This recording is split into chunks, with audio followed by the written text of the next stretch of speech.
Hey guys, I'll be showing you how to remove your dip manicure without ruining your nails or your artificial tips. I start off with a coarse drill bit. This is a safety drill bit, as you can see the rounded edges. I use speed 15, which just goes fast enough to remove my color faster.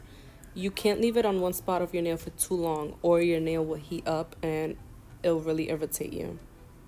I usually start with my thumb, and as you can see, I'm using my index finger for support because you don't want to lose control of the drill.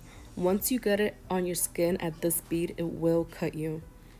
It's okay that there's some leftover colors along the edges because once you reshape later, that will all get filed away. If you're new to using drills or aren't comfortable with the current drill you own, I would start off at a lower speed and work my way up. You want to make sure you're very comfortable with the drill so you don't lose control.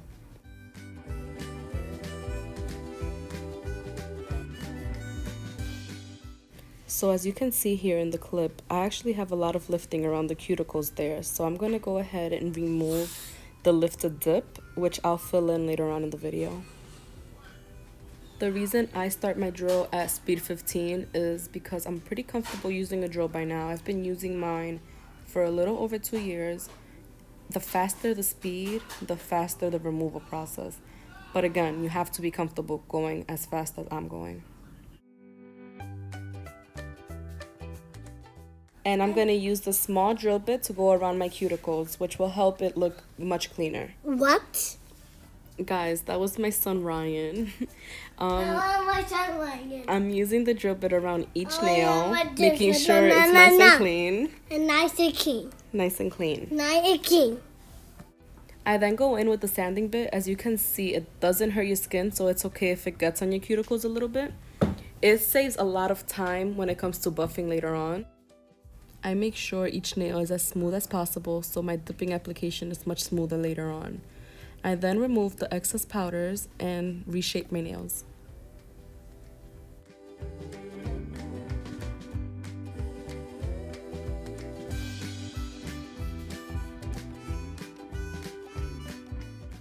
Since my nails are coated with a clear dip, I use a 100 grit nail file. But I wouldn't use this nail file if it was my natural nail because it's too rough for natural nails. Now that I'm happy with the shape I have, I'll go in with the cuticle pusher and push back as much as possible. This will help me see exactly where I need to fill in with the clear dip later on.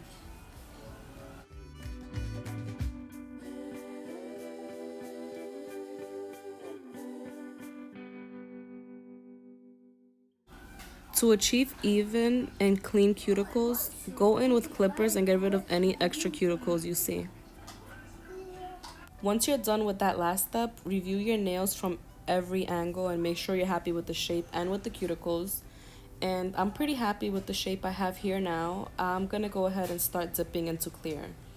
I use Pro Base and apply it as needed on the nails that need to be filled. Earlier in the video, we saw my index finger had the most lifting, so I'm going to go ahead and start with this one. I applied Pro Base over the full nail and did a dip of clear, dusted off the excess powder, and then applied Pro Base only around the areas that had lifting and dipped in the clear again. It doesn't look even now, but later on after we buff, it will be even. I use a toothpick to go around the cuticles and make sure they're nice and clean. My pinky finger also had some lifting, but this time I applied Pro Base just to the affected area and dipped in the clear, then cleaned around the cuticle with a toothpick.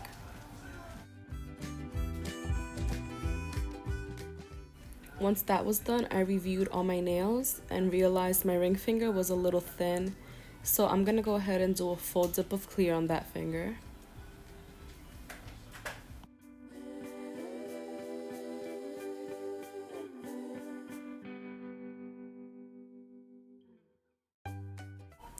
Cleaning up around the cuticle with the toothpick once more, then doing a full dip of clear on my pinky this time because it wasn't looking too even.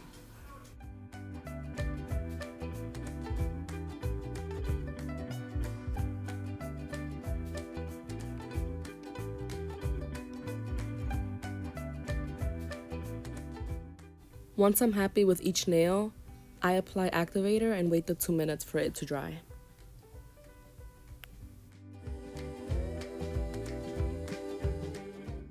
The final step to prepping the nail is buffing and making sure each nail is nice and smooth.